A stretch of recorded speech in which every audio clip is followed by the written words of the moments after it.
A ver. Sí, este. Ay. Qué semana. ¿Quieren que leamos un cuento de terror? Antes de pasar a otra cosa. ¿Están para esa? ¿Se me das la mano? Sí, porque me da miedo. ¿Cómo? Señoras y señores, se viene el momento terror de la noche.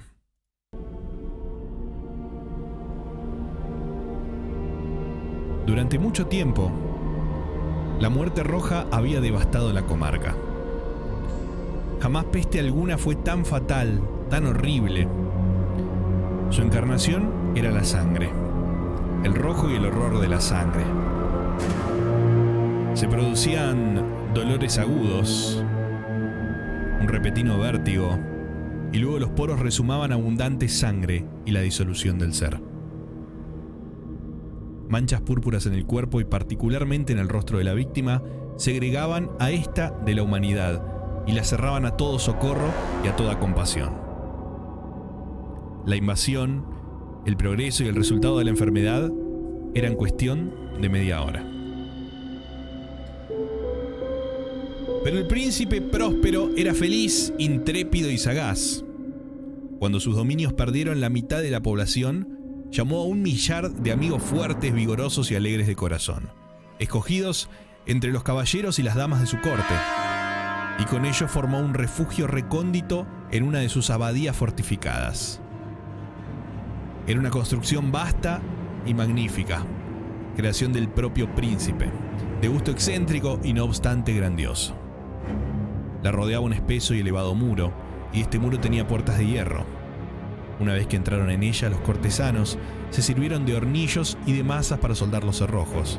Resolvieron atrincherarse contra los súbitos impulsos de la desesperación del exterior y cerrar toda salida a los frenesíes del interior. La abadía fue abastecida ampliamente. Gracias a estas precauciones, los cortesanos podían desafiar al contagio, que el mundo exterior se las compusiera como pudiese. Entretanto, sería una locura afligirse o meditar. El príncipe había provisto aquella morada de todos los medios de placer. Había bufones, improvisadores, danzarines, músicos, hermosura en todas sus formas, y había también vino. Dentro había todas estas bellas cosas y además seguridad. Fuera estaba la muerte roja. Ocurrió hacia el fin del 5º o 6º mes de su retiro. Y en tanto que la plaga afuera hacía los más terribles estragos, el príncipe próspero obsequió a sus 1000 amigos con un baile de máscaras de la más insólita magnificencia. ¡Qué voluptuoso cuadro el de aquel baile de máscaras! Permítaseme, en primer lugar, describir las salas donde tuvo lugar.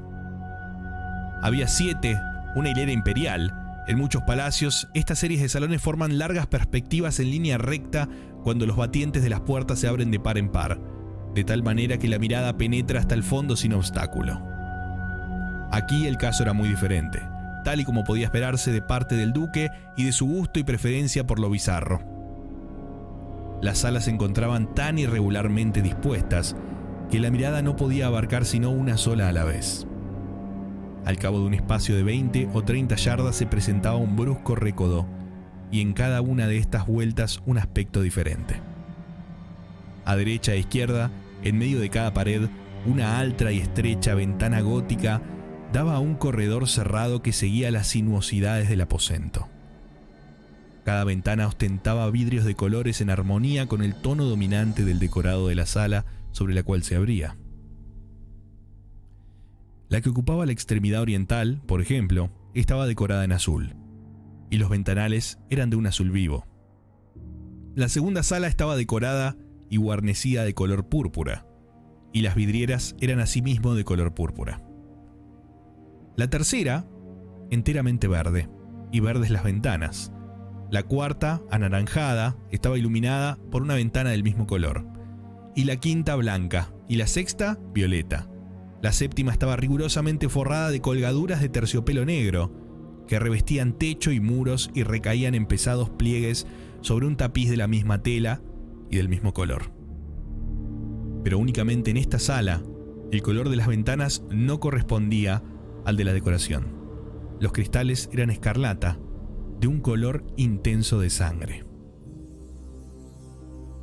Ahora bien, en ninguna de estas salas veíase lámpara ni candelabro alguno, entre los adornos de oro esparcidos con profusión o suspendidos en los techos, ni lámparas ni velas, ninguna luz de esta clase en la larga serie de salas. Pero en los corredores que la rodeaban y exactamente frente de cada ventanal, se levantaba un enorme trípode con un ígneo brasero que proyectaba sus rayos a través de los cristales de color e iluminaba la sala de una manera deslumbrante. Producíanse así una multitud de aspectos cambiantes y fantásticos, pero en la sala del lado poniente, en la cámara negra, la claridad del brasero que se reflejaba sobre las negras colgaduras a través de los cristales sangrientos era terriblemente siniestra.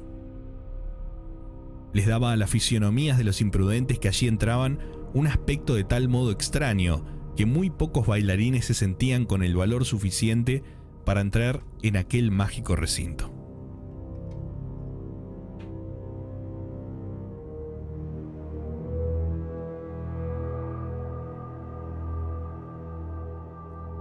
También en esta sala erguíase apoyado contra el muro del oeste un gigantesco reloj de ébano.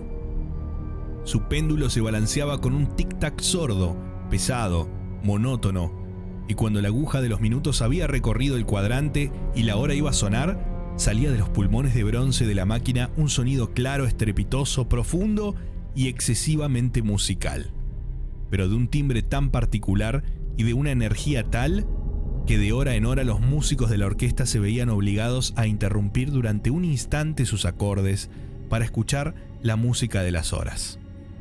Y las parejas que bailaban cesaban por fuerza sus evoluciones.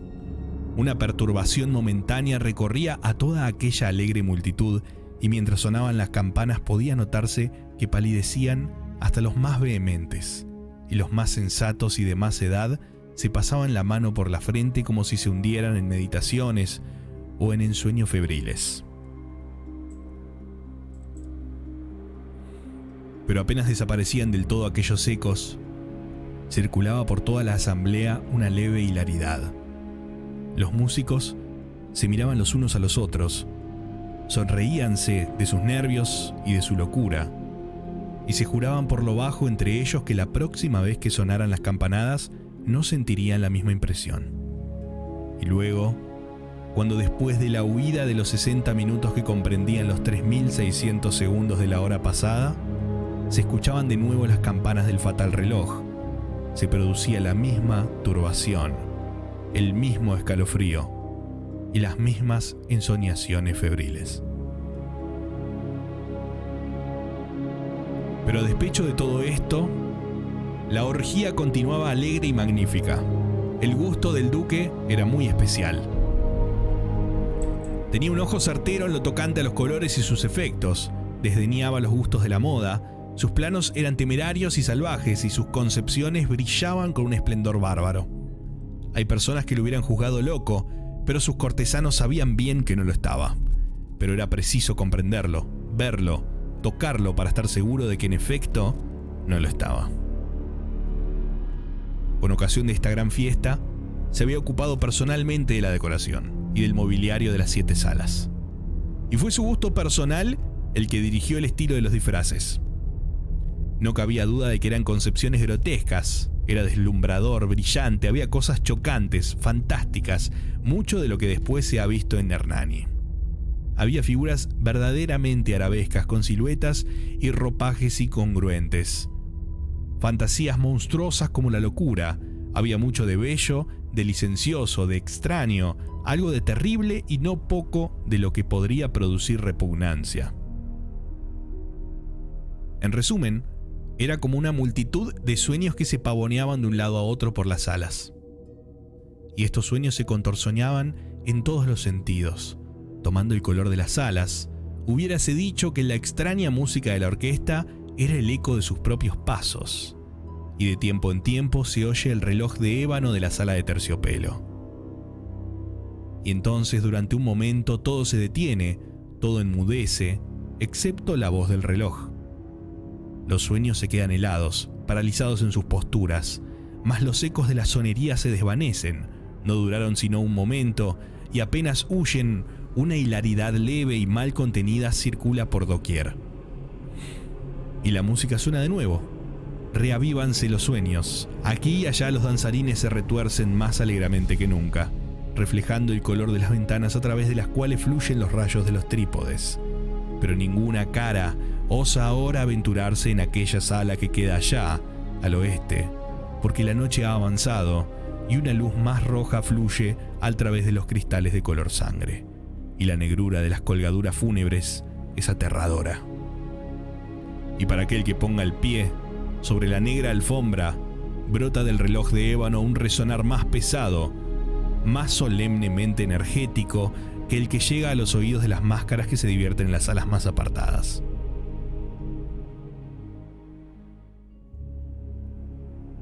Pero en estas horas y en estas otras salas había una densa multitud, y el corazón de la vida latía allí febrilmente. Y la fiesta continuaba siempre su torbellino, cuando al cabo sonaron los tañidos de medianoche en el reloj. Entonces, como ya se dijo, cayó la música y se detuvieron las evoluciones de los que bailaban. Se produjo donde quiera como antes una ansiosa inmovilidad. Pero el tañido del reloj debía ahora componerse de 12 campanadas.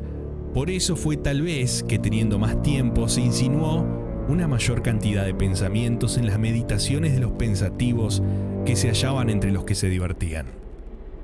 Y quizás por eso mismo, muchas personas de entre la multitud, antes de que se ahogaran en el silencio los últimos ecos de la última campanada, tuvieron tiempo de notar la presencia de una máscara que hasta ese momento no había llamado la atención de nadie.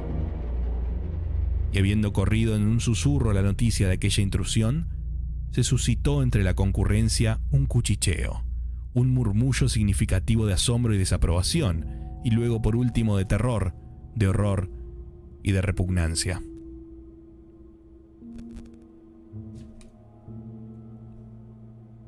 En una reunión de fantasmas como la que he descrito, era preciso sin duda una aparición del todo extraordinaria para causar tal sensación. La licencia carnavalesca de aquella noche era, a la verdad, casi ilimitada, pero el personaje en cuestión había sobrepasado la extravagancia de un Herodes y franqueado los límites muy amplios, no obstante, del decoro impuesto por el príncipe. Hay en los corazones más temerarios cuerdas que no se dejan sin tocar emoción. Incluso, entre los depravados, entre aquellos para quienes la vida y la muerte son igualmente un juego, hay cosas con las que no se puede jugar. Toda la concurrencia pareció entonces sentir profundamente el mal gusto y la inconvivencia de conducta y de vestido de aquel extraño. El personaje era alto y delgado, y estaba envuelto en un sudario de la cabeza a los pies. La máscara que ocultaba su rostro representaba tan bien el semblante de un cadáver rígido que el análisis más minucioso difícilmente hubiera descubierto el artificio. No obstante, todos aquellos locos alegres hubieran podido soportar, si no aprobar, aquella burda broma. Pero la máscara había llegado hasta adoptar el tipo de la muerte roja. Sus vestiduras estaban manchadas de sangre y su amplia frente, lo mismo que los rasgos de su rostro, estaban salpicados del horror escarlata.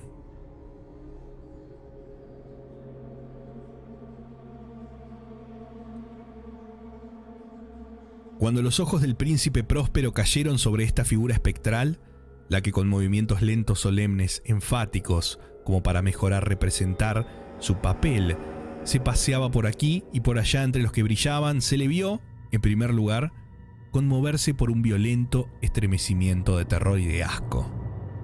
Pero por un segundo después, su frente enrojeció de ira.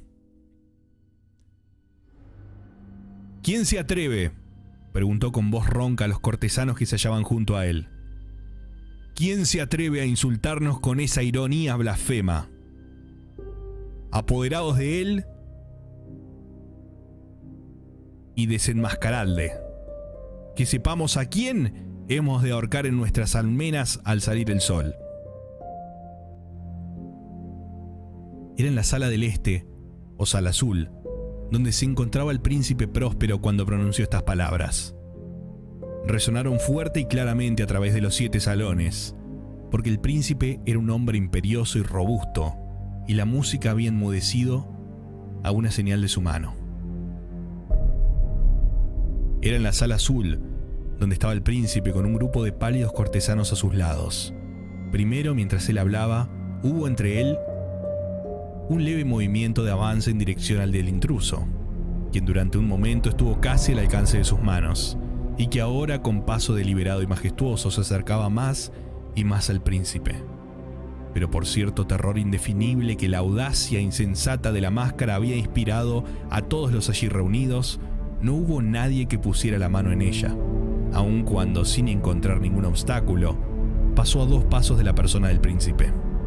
Y en tanto que la inmensa asamblea, como si obedeciera a un solo movimiento, retrocedía del centro de la sala a las paredes, la máscara continuó su camino sin interrupción, con aquel mismo paso solemne y mesurado que la había singularizado desde el principio de la sala azul a la sala púrpura, de la sala púrpura a la sala verde, de la verde a la anaranjada, de esta a la blanca y de la blanca a la violeta, antes de que nadie hiciera un movimiento decisivo para detenerla. Fue entonces cuando el príncipe Próspero, exasperado de ira y de vergüenza por su momentánea cobardía, se lanzó precipitadamente a través de las 6 salas sin que nadie lo siguiera.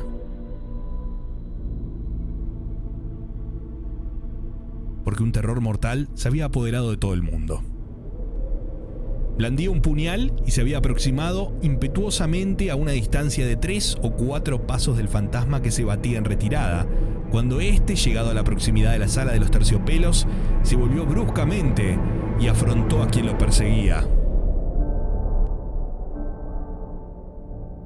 Sonó un grito agudo y el puñal se deslizó relampagueante sobre la alfombra fúnebre, donde el príncipe cayó muerto un segundo después. Entonces, invocando el frenético valor de la desesperación, una multitud de máscaras se precipitó a la vez en la sala negra y, haciendo al desconocido, que se mantenía como una gran estatua, rígido e inmóvil a la sombra del reloj de ébano, se sintieron sofocados por un terror sin nombre al ver que no había ninguna forma palpable. No había nada bajo el sudario ni la máscara. Todos reconocieron entonces la presencia de la muerte roja. Había venido como un ladrón en la noche. Y todos los convidados cayeron uno a uno en las salas de orgía manchadas de sangre, y cada uno murió en la postura desesperada de su caída. Y la vida del reloj de ébano desapareció con la del último de aquellos alegres seres. Y las llamas de los trípodes se extinguieron, y las tinieblas, y la ruina, y la muerte roja tuvieron sobre todo aquello ilimitado un dominio total.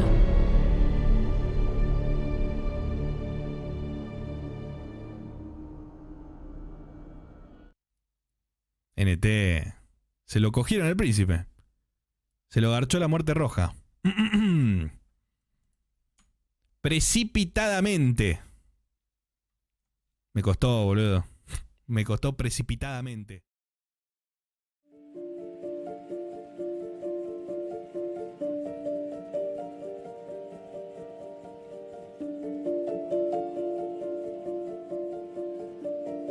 En 1830, a pocas millas de lo que hoy es la gran ciudad de Cincinnati, había un gran bosque casi virgen.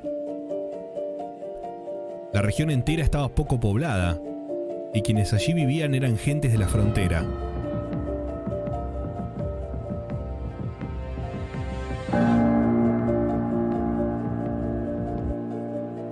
Espíritus pioneros que, después de alzar cabañas bastante confortables en la tierra conquistada del bosque, y después de alcanzar una prosperidad que hoy no nos parecía tal, sino pura indigencia, abandonaban todo, empujados por una cierta inquietud, por algo misterioso, aunque probablemente debido a su afán de aventura, para dirigirse al oeste y hacer frente a nuevos peligros y a mayores privaciones, hasta conquistar esas escasas comodidades que habían abandonado.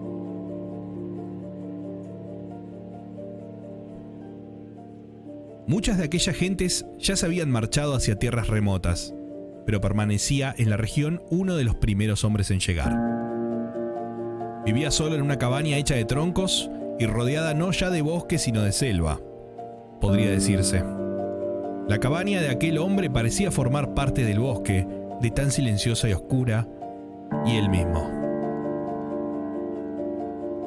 Nadie le había visto jamás esbozar una sonrisa, y nadie le había oído decir nunca una palabra de más, ni mucho menos una lisonja.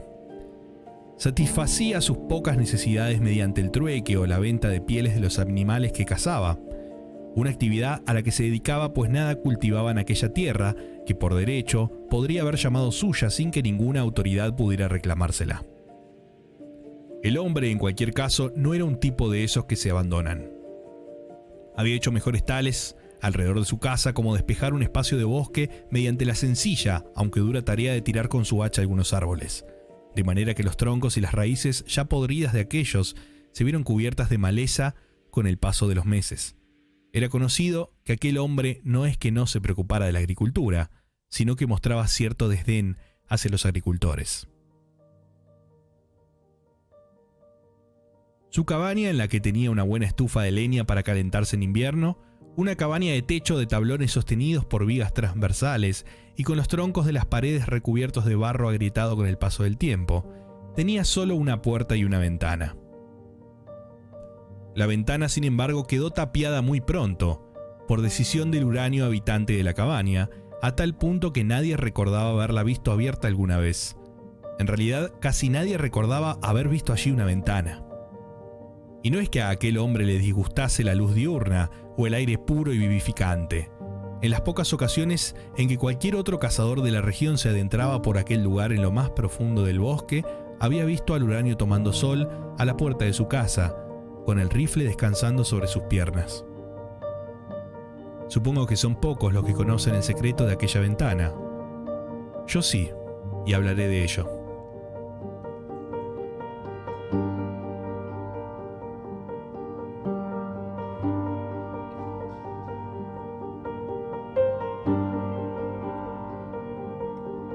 Decían que se llamaba Murloc.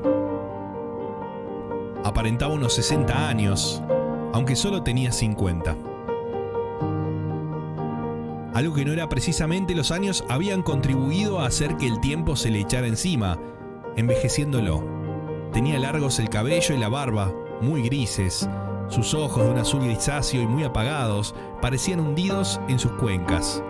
Su rostro completamente surcado por arrugas muy profundas que parecían pertenecer a sendos sistemas convergentes. En cualquier caso, era el que mejor se hubiera podido imaginar para su delgadez y su gran estatura.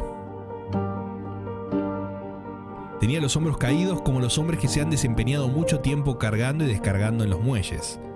Yo nunca lo vi. Debo decírselo antes que nada. Todo lo que sé de él me lo contó mi abuelo, gracias al cual supe también su historia. Mi abuelo incluso lo tuvo por vecino un tiempo, antes de que el uranio decidiera levantar su cabaña en lo más apartado del bosque. Un día encontraron a Murloc muerto en su cabaña. No era un tiempo en el que abundaran los periódicos, ni mucho menos los forenses, por lo que supongo que todo el mundo pensó que había muerto por causas naturales. De no ser así, me lo habrían dicho, y supongo que aún lo recordaría. Tengo buena memoria. Solo sé que gracias a lo que probablemente era simple un sentido de lo común, su cuerpo recibió sepultura cerca de la cabaña que había habitado, donde él, a su vez, había enterrado tiempo atrás a la que fuera su esposa. Tanto tiempo atrás que apenas le recordaba ya nadie cuando murió Murloc. Con su muerte, pues, se cierra el capítulo final de su historia, aunque años después, acompañado por un alma igualmente audaz, entré al bosque y me aproximé lo suficiente a la cabaña abandonada y casi a punto de irse al suelo, para tirar una piedra y alejarme a toda prisa, como hacen los niños bien informados acerca de la existencia de fantasmas en las casas abandonadas.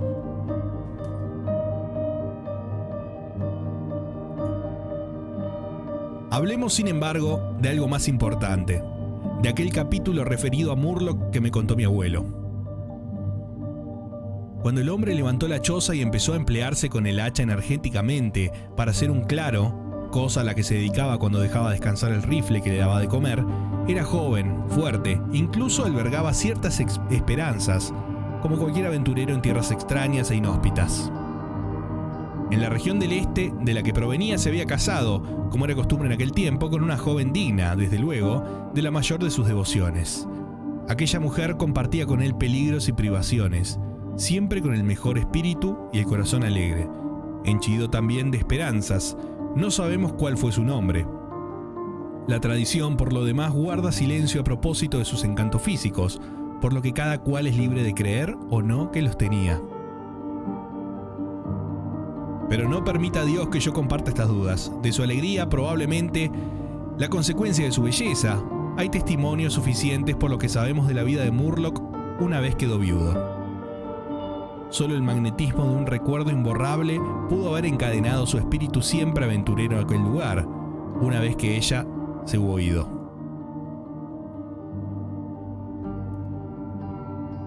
Un día regresó Murlock de cazar en algún lugar distante de su cabaña y encontró a su esposa enferma, delirando por culpa de la fiebre.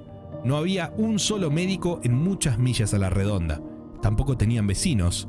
No estaba ella en un estado que permitiese dejarla sola para ir a buscar ayuda, por lo que Murlock se dio a prestarle los cuidados debidos. Al tercer día, empeoró. La mujer perdió el conocimiento y falleció poco después sin volver a recuperarlo. Gracias a los que sabemos de un carácter como el de aquel hombre, podemos atrevernos a interpolar algunos detalles en el esbozo del cuadro hecho por mi abuelo. Cuando comprobó que estaba irremisiblemente muerta, Murlock conservó la calma necesaria a pesar de su dolor para recordar que los muertos deben tener entierro, y no solo eso, sino que deben ser preparados para recibir la sepultura. Pero al tratar de llevar a cabo un deber tan sagrado se equivocó repetidamente. Hizo unas cuantas cosas mal, y las que hizo bien, simplemente las repitió. Sus fracasos en cosas sencillas y comunes no dejaban de sorprenderle, como el borracho que se asombra ante la aparente suspensión de las leyes naturales conocidas como la del equilibrio. Se sorprendió igualmente de no haber llorado una sola lágrima al verla muerta. A pesar del gran dolor del corazón que él sentía, una sorpresa en la que había mucho de vergüenza, pues al fin y al cabo puede que no resulte un detalle, una demostración de cariño. «Mañana», dijo Murlock en voz alta, como si quisiera convencerse. «Tendré que hacerle una caja y cavar la tumba. Entonces la extrañaré más, cuando ya no pueda verla. Ahora está muerto, pero ha dejado de sufrir.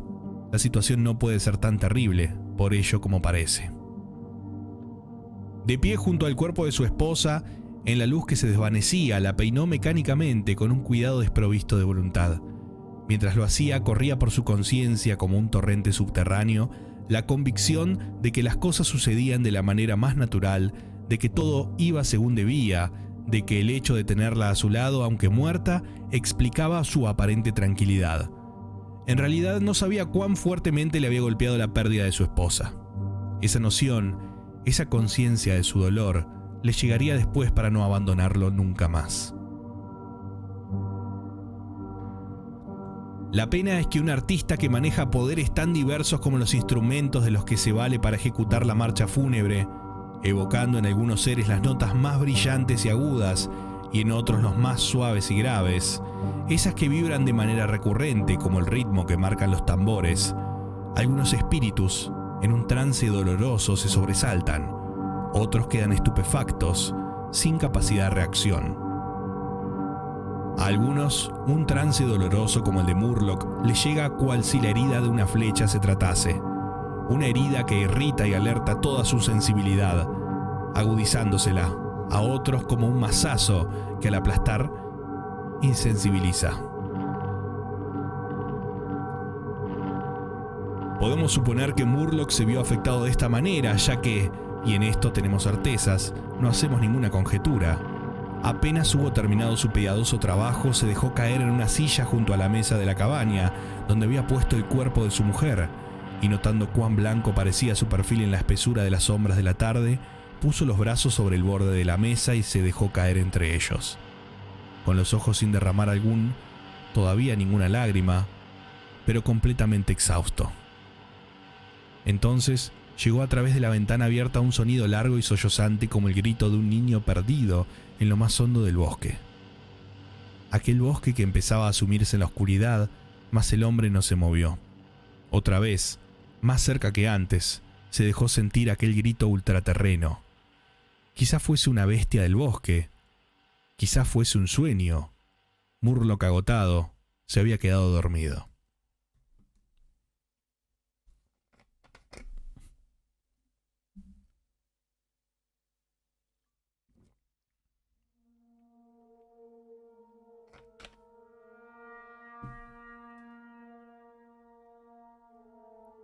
Horas después, como se llegó a saber posteriormente, el que velaba el cadáver de manera tan descuidada despertó.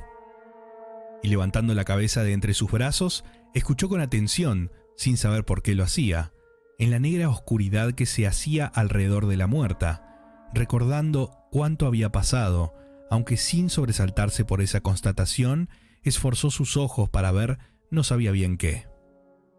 Tenía los sentidos alerta, la respiración entrecortada, la sangre detenida en su circulación, parecía ahondar el silencio.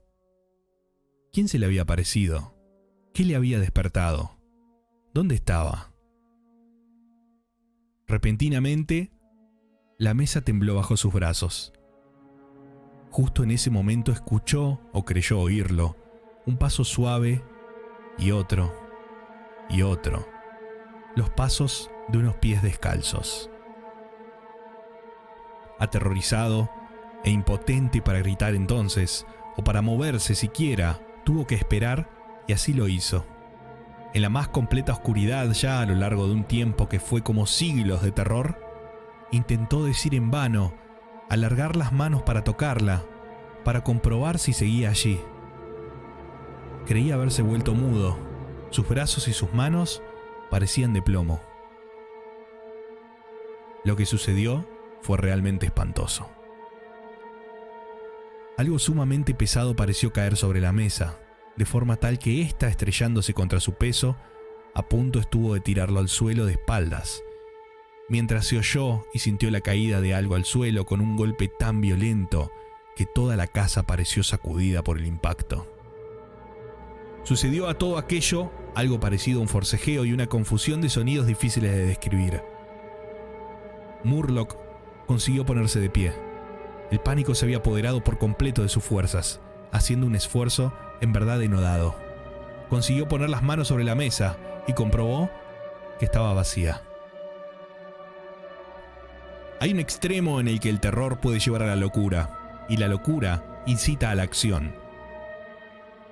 Sin un propósito firme, sin otro motivo que no fuese el desorientado impulso de un loco, Murloc se lanzó contra la pared y con alguna dificultad logró hacerse con su rifle y lo disparó repetidamente de un lado a otro. Sin preocuparse de hacia dónde apuntaba, a la luz de los fogonazos que salían de la bocacha del arma, con cada tiro vio un felino salvaje y enorme que arrastraba a la muerta hacia la ventana, con los colmillos clavados en su garganta. Después, la oscuridad más negra que antes y el silencio aún más hondo. Cuando volvió en sí, el sol estaba alto y el bosque resonaba con los cantos de los pájaros. El cadáver de la esposa yacía cerca de la ventana, donde lo había dejado aquella bestia cuando huyó asustada por los disparos del rifle de Murdoch.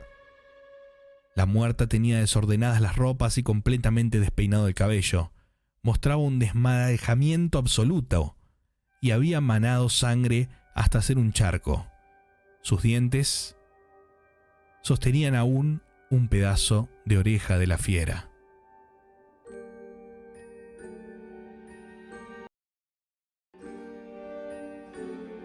Estaba viva, pero la mató la bestia.